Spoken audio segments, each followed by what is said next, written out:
former Yes and Asia guitarist Steve Howe. I didn't envisage being in a rock band anymore.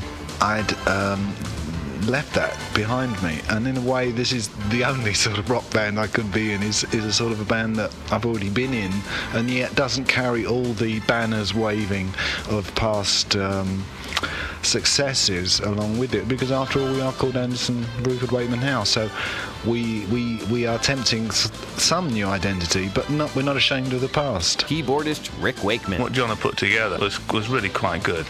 I mean, in fact, more than quite good. It was quite excellent. Some of the strongest lyrical content I'd heard from him for years.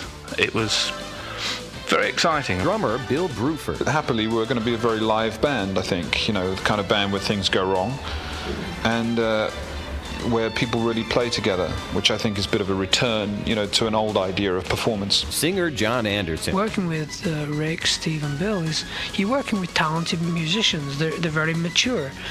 They have a lot to say musically. That's why when you listen to the album, there's a lot of stuff going on. But it all seems to gel, it all seems to work properly. So the audiences are going to be out there, they're going to be saying, okay, let's see if you can pull this one off. All right, John, let's see if you can pull it off. Hi, I'm Dan Neer, and welcome to Part 1 of Media America Radio's Anderson, Bruford, Wakeman Howe. Up close.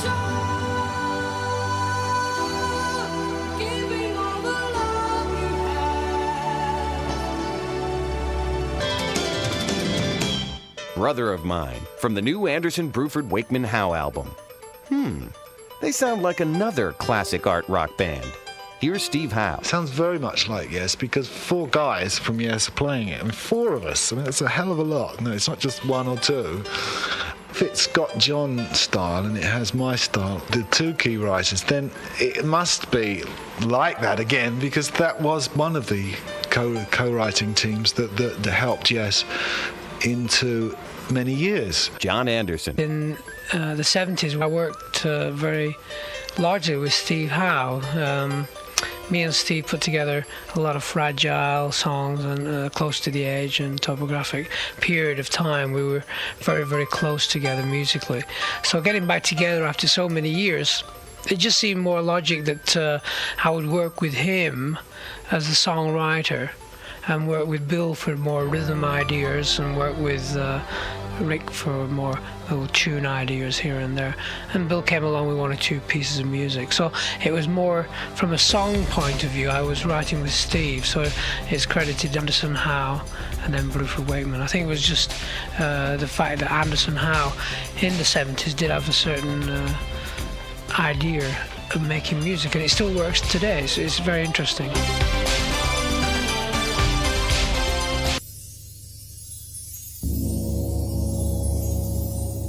Order of the Universe, from Anderson, Bruford, Wakeman Howe. Many a band, both real and imaginary, have been put together in a bar after a few beers with the boys. John Anderson explains the sophisticated negotiations. The original Yes was put together in 1968. It's just a very interesting tale. I was working in a bar, cleaning up glasses and things every night and sweeping out, just to earn some pin money to keep alive and stuff. And I went in one evening, and there was a guy, a very tall guy at the end of the bar, and my friend Jack Barry, whose club it was, he said, you should go and talk to that guy, he's a bass player, he's been wanting to get a group together for a while. And that was Chris.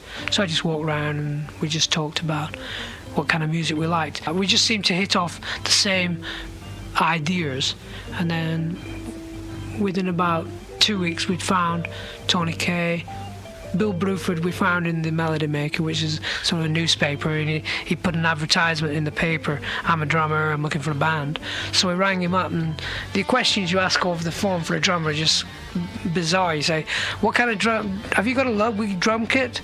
Because if he's got a Ludwig drum kit, it's got to be good, you know. So, have you got a Ludwig drum kit, Bill? Silence. And he says, yeah, I've got one. So I'm sure what he did, he painted his drum kit black so you couldn't see the name, because it certainly wasn't a Ludwig drum kit. We found that out about 2 or 3 months later. It was a Sonar. It still sounded good though.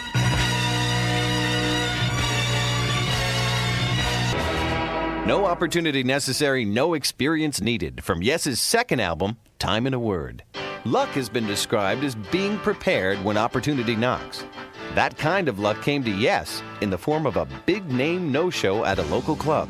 John Anderson. We'd done a couple of shows, and we were sort of really full of ourselves. We knew we had something happening, we were sounding good, and we were working together as a team. Now, we lived about 5 blocks away from a club called Blazes. They had one Friday night, I think it was, Sly and the Family Stone was going to come and play there. And we got a phone call about 4 o'clock in the afternoon. Sly hasn't come through from New York. Can you do the gig? And I said, yeah, I'll get everybody together, because everybody was living in the same house. I was on the top floor, Chris was underneath, Bill was underneath there, Tony Kay was in the flat next to me, Pete Banks was living in Barnet, North London.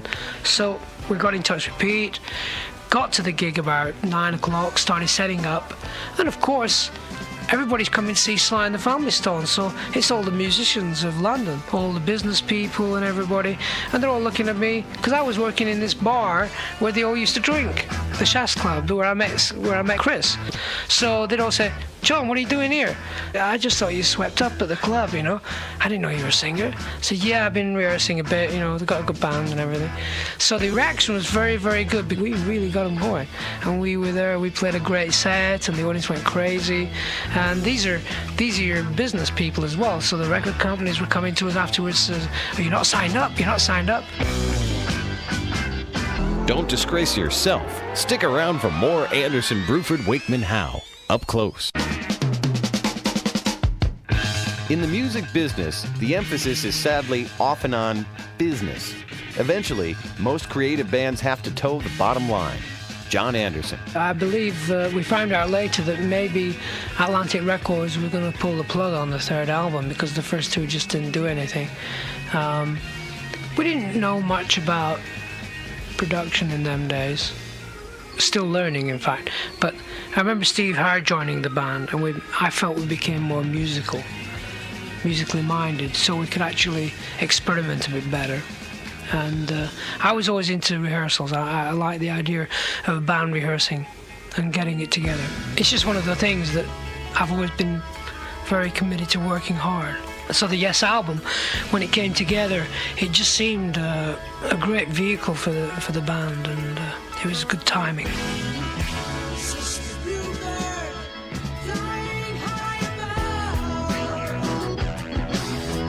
Starship Trooper from the Yes album. Steve Howe receives an unusual Christmas gift when Anderson, Bruford, Wakeman, Howe Up Close return.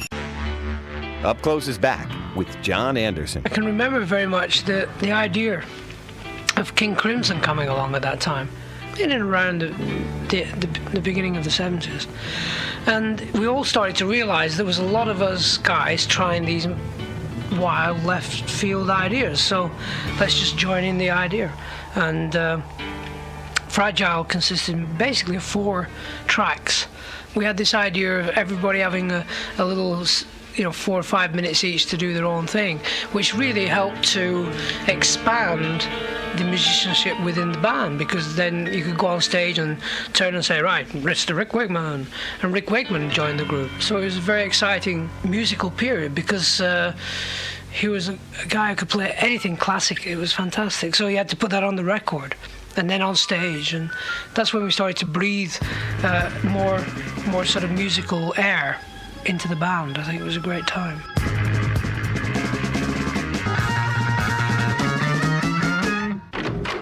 Heart of the Sunrise from Fragile.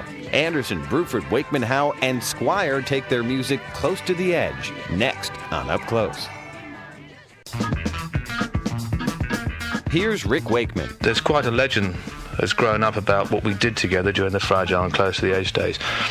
And it's almost got out of hand. It's grown. I mean, I've heard stories that we played on stages that were bigger than the auditoriums, that we had lighting rigs that encompassed the whole audience. I've heard tales that I was on stage with 100 keyboards. Things grow up, which are all harmless. They're all good fun. But, can you live up to what people in their almost imaginations, expect? Long-distance runaround from Fragile. When Rick Wakeman joined Yes, John Anderson feels the chemistry and timing were perfect. The idea was that him and Steve could do things that were very tricky, musically speaking, and they just seemed to do it without even blinking. It was just so easy for them, and they spurred each other on a lot. And I think that they brought Bill and Chris and myself.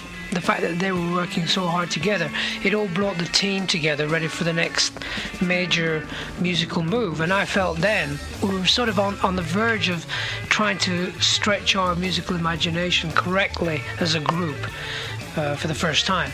And that's when we moved into Close to the Edge. It was a great feeling of experimentation and understanding we had. We were sort of, it's us against the whole, well, we don't care, we're just doing what we feel is the right thing, musically speaking.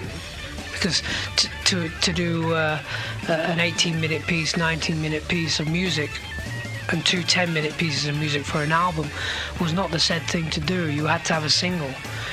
This was the first time that we didn't really talk to anybody about what we were going to do. We just went ahead and did this album. And it's, to me, the best Yes idea of music album that was put together in the 70s.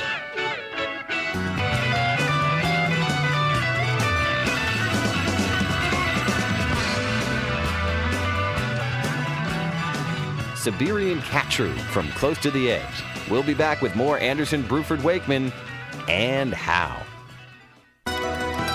1989. Anderson, Bruford, Wakeman, How released their self-titled album. On it is a haunting song called Birthright. Here's John Anderson. The song is something that I read again in a book called Songlines, of how the Aborigines, when they go on walkabout, they sing.